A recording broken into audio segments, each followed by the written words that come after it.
Hello, before we begin, we would like to introduce ourselves. I'm Mariana Kalogeropoulou. I'm Maria Stalarsenu. I'm Stella Papakonstantinou. My name is Panos Nasis. And in this presentation, we're going to focus on a unique regional variety spoken in Wales, one of the 5 countries of the United Kingdom. Starting from a linguistic standpoint, we are going to analyze some of the phonetic and morphological changes with some further examples to better understand the structure of Welsh, examining at the same time its eventful history with the aim of defining the power it holds. The question is, will this regional variety maintain its identity in the future? To begin with, Welsh is one of the most known regional varieties in the UK besides Gaelic. Britons were the first ones to speak this language, while 4 periods can be identified in its history: the primitive Welsh, the Old Welsh, the Middle Welsh, and the modern Welsh, which dates back to the 14th century till this day. The word Welsh is a descendant from the Old English word Welch, which is similar to the German word Walhaz, which was used by the Germans to describe the Celtic people. Welsh is a part of the Indo-European language family and has its roots from German and Latin. It is spoken by 20% of the population, which is estimated to be over 500,000 people. Despite it being a regional variety, it can also be found in Australia and the United States. From a linguistic perspective, Welsh has a very interesting phonetic system, and so it's worth taking a look at. Firstly, Welsh has 29 letters, and even though at first glance it might seem just like the English alphabet, there are some interesting differences. The letters F, G, K, Q, B, and X do not exist, and instead there are the consonant digraphs CH, NG, PH, RH, TH, and some letters that have been doubled, just like the D and the L. Moving on to the vowels, namely A, E, I, O, U, Y, and W, when pronounced can be either short or long, depending on the word, of course, just like in standard British English. A good example of that are the words cat and car. When 2 vowels are combined together, they create a diphthong, and the pronunciation becomes a bit more distinct. Here are some examples of the Welsh dialect, where this difference is very clear. The word Cymraeg, which means Welsh, is pronounced just like the English word isle. The word brown, which means brown, is pronounced just like the English word o. And the word to, which means fat, is pronounced just like the English word e. Now, onto the consonants. It should be first noted that Welsh has a system of mutations which affects the initial letters of a word. This is a common feature shared amongst the Celtic languages, and it can be difficult sometimes to find a word in a dictionary. There is the soft mutation, the nasal mutation, and the aspirated mutation. The most known of them all is the soft mutation. This phenomenon has affected 9 consonants, namely C, P, B, D, T, M, G, R, H, and the double L. For instance, the word car, which means car, is written with a G. The word ford, which means table, is written with a B.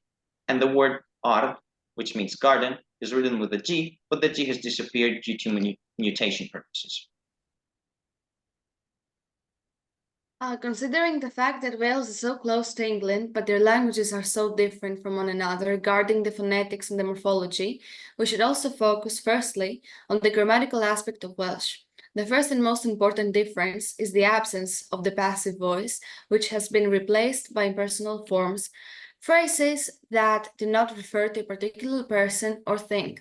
At the same time, this particular regional variety is not linked with the concept of gender, meaning that Welsh does not have a masculine or feminine indication when it comes to the adjectives and the articles.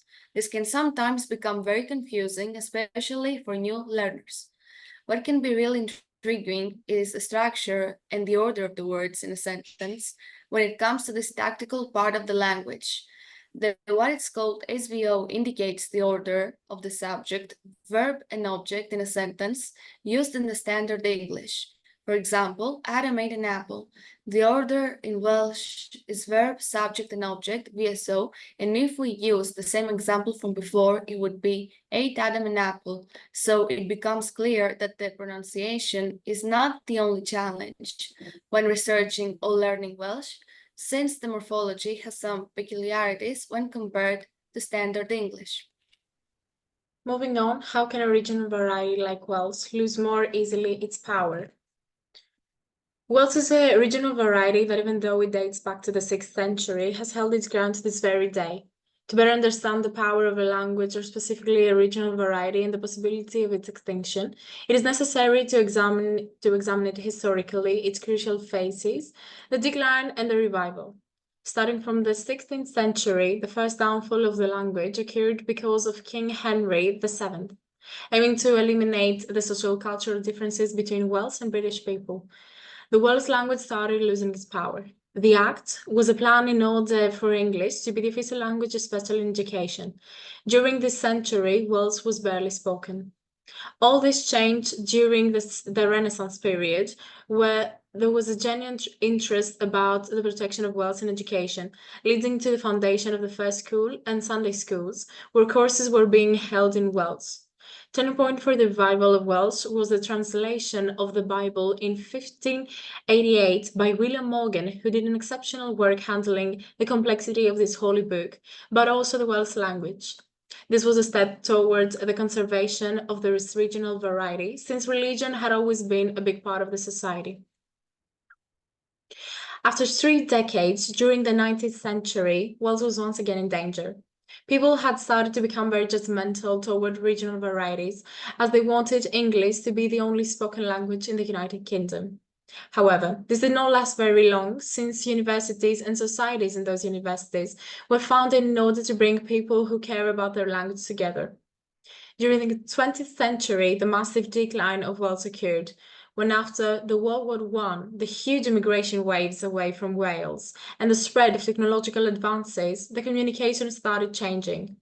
In the meantime, standard English, soon to be the most spoken language, was already spoken in too many countries around the world.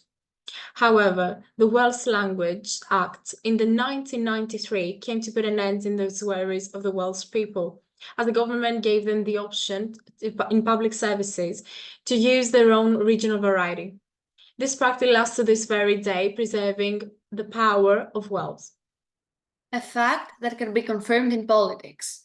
Main goal of the Welsh Nationalist Party had always been the protection of the language in order to keep their identity, or at least an important part of it, for them and for the people of Wales, and it is not just a tool of communication but also a mark of their distinctiveness.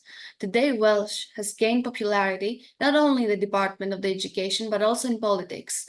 In the Welsh Parliament, known as Senedd Cymru, conferences are held in Welsh, while there is also an interpreter for communicational purposes, same as in the Scottish Parliament with Gaelic. The Welsh language has been heard in the British Parliament in 2018, but also in the European Union, making its relevance and power come back visible. Well, coming to an end, despite this obvious revival, is there a chance that in the end, a regional variety like Welsh will go extinct?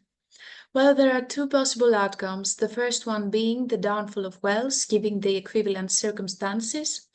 Someone would say that the increasing popularity of English will affect many other dialects to a point of extinction. However, this might not be the case for Welsh. Sander Lewis, Welsh politician and poet, once said, "Welsh will end as a living language should the present trend continue about the beginning of the 21st century. Nothing can change that except determination, will, power, struggle, sacrifice, and endeavor." Taking into account his words, it's clear that only when the speakers of the language themselves disappear or stop making efforts in protecting it will it go extinct.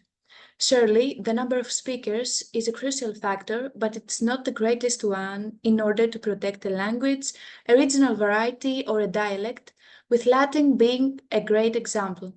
Of course, we never know what the future holds, but it is up to all speakers of any language and in this case Welsh, to act strategically and in union to eliminate and face the dangers, as we saw in this historical retrospect. So these are our references. Thank you for your attention.